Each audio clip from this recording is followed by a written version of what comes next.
बोलिए राधा कृष्ण की जय। छठा अध्याय। अदासुर का उद्धार और उसके पूर्व जन्म का परिचय। श्री नारद जी कहते हैं, हे राजन, एक दिन ग्वाल बालों के साथ बछड़े चढ़ाते हुए श्री हरि कालिंदी के निकट किसी रमणीय स्थान पर बालोचित खेल खेलने लगे। उसी समय अदासुर नामक महादैत्य एक कोस लंबा शरीर धारण करके भीषण मुख को फैलाए वहां मार्ग में स्थित हो गया। दूसरे से ऐसा जान पड़ता था मानो कोई पर्वत खड़ा हो।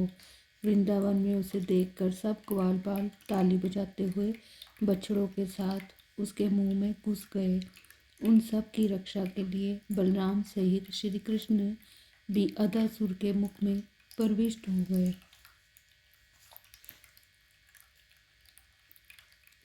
उसी सर्प रूपधारी असुर ने जब बछड़ों और ग्वाल बालों को निगल लिया तब देवताओं में हाहाकार मच गया, किंतु दैत्यों के मन में हर्ष ही हुआ।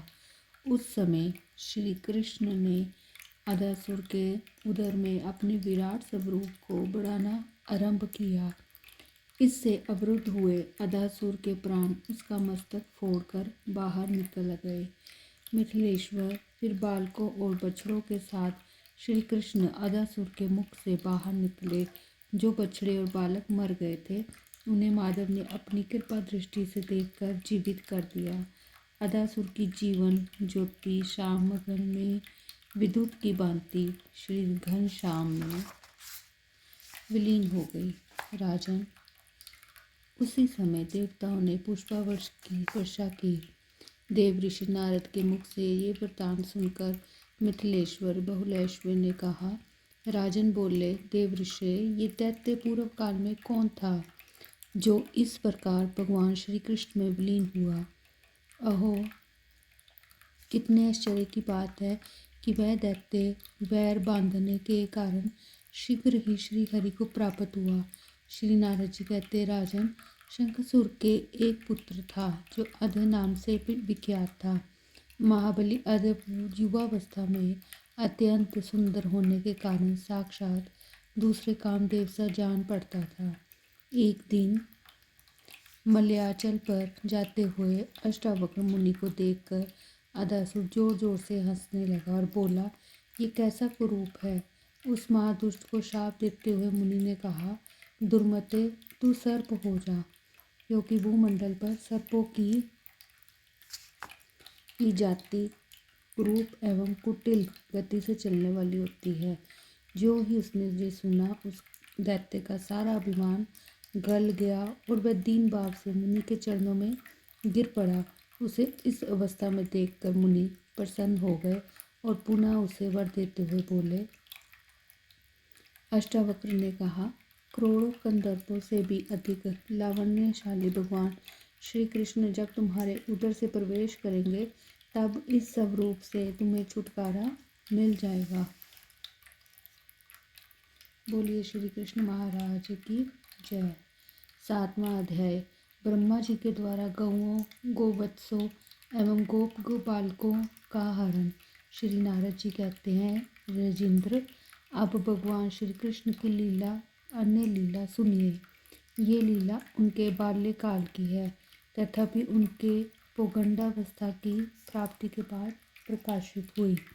श्री कृष्ण गोवत्स एवं गोप बालकों की मृत्यु के समान भयंकर अदासुर के मुख से रक्षा करने के उपरांत उनका आनंद बढ़ाने की इच्छा से यमुना तट पर जाकर बोले, प्रिय सखाओ, आहा, ये कोमल वालुकामय तट बहुत ही सुंदर है। शरद ऋतु में खिले हुए कमलों के पराग से पूर्ण है। शीतल, मंद एवं सुगंधित त्रिविध वायु से शोभित है। ये तटभूमि भोरों की गुंजारिश से युक्त एवं कुंज और वृक्षलताओं से सुशोभित है। गोपाल को दिन का एक पहर बीत गया है, भोजन का समय भी हो गया है, अतएव इस स्थान पर बैठकर भोजन कर लो। कोमल वालुका वाली ये भूमि भोजन करने के उपयुक्त दिख रही है। बछड़े भी यहाँ जल पीकर हरी हरी घास चरते रहेंगे। गोप बालकों ने श्री कृष्ण की ये बात सुनकर कहा, ऐसा ही हो, और वे सब के सब भोजन करने के लिए यमुना तट पर बैठ गए। इसके उपरांत जिनके पास भोजन सामग्री नहीं थी, उन बालकों ने श्री कृष्ण के कान में दीन वाणी से कहा, हम लोगों के पास भोजन के लिए कुछ नहीं है, हम लोग क्या करें? नंदगांव यहाँ से बहुत दूर है, हम लोग बछड़ों को लेकर चले जाते हैं। ये सुनकर श्री कृष्ण बोले, प्रिय सखाओ, शोक मत करो, मैं सबको यत्नपूर्वक आग्रह के साथ भोजन कराऊंगा, इसलिए तुम सब मेरी बात पर भरोसा करके निश्चिंत हो जाओ। श्री कृष्ण जी ये उक्ति सुनकर वे लोग उनके निकट ही बैठ गए। अन्य बालक अपने अपने छिपकों को खोलकर श्री कृष्ण के साथ भोजन करने लगे। श्री कृष्ण ने गोप बालकों के साथ, जिनकी उनके सामने भीड़ लगी हुई थी, एक राजसभा का आयोजन किया।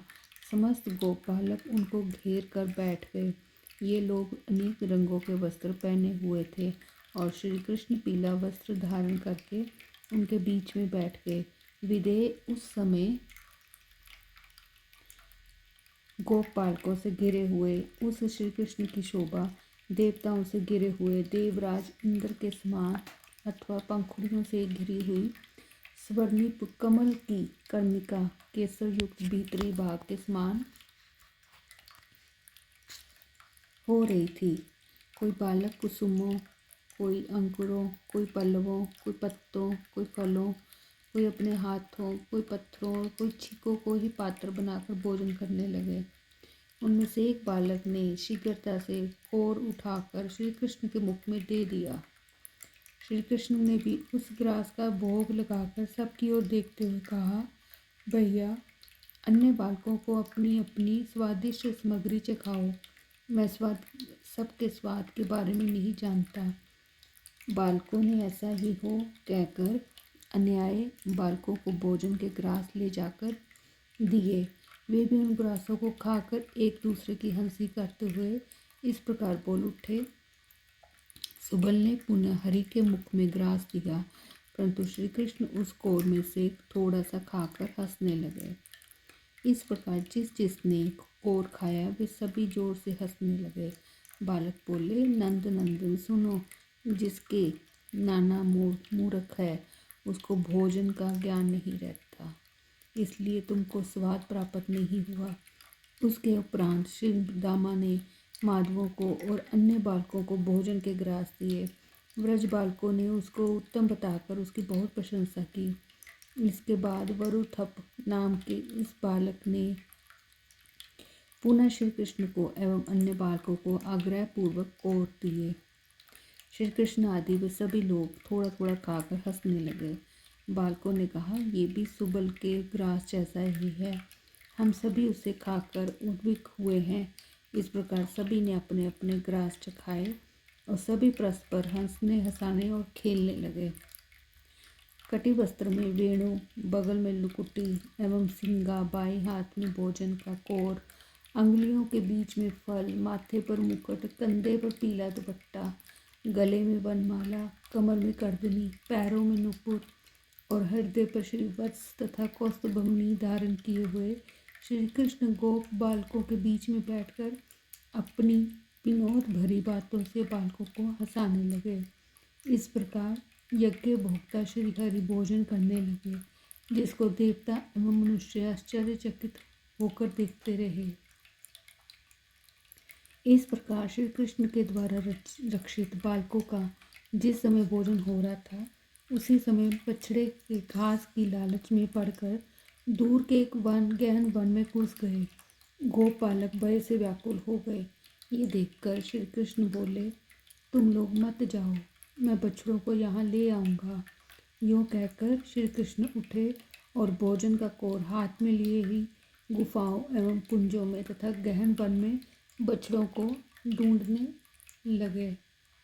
जिस समय ब्रजवासी बालकों के साथ श्री कृष्ण यमुना तट पर रुचिपूर्वक भोजन कर रहे थे, उसी समय पद्रियों ने ब्रह्मा जी असुर की मुक्ति देकर उसी स्थान पर पहुंच गए। इस दृश्य को देखकर ब्रह्मा जी मन ही मन कहने लगे, ये तो देवादिदेव श्री हरि नहीं है, अपितु कोई गोप कुमार है। यदि ये श्री हरि होते तो गोपालकों के साथ इतने अपवित्र अन्न का भोजन कैसे करते। राजन, ब्रह्मा जी परमात्मा की माया से मोहित होकर इस प्रकार बोल गए। उन्होंने उनकी भगवान की मनोज्ञ महिमा को जानने का निश्चय किया। ब्रह्मा जी स्वयं आकाश में अवस्थित थे। इसके उपरांत अदासुर उदार की लीला के दर्शन से चकित होकर समस्त गांवों, बछड़ों तथा गोपालकों का हरण करके वे अंतर्धान हो गए। बोलिए श्री कृष्ण महाराज की जय।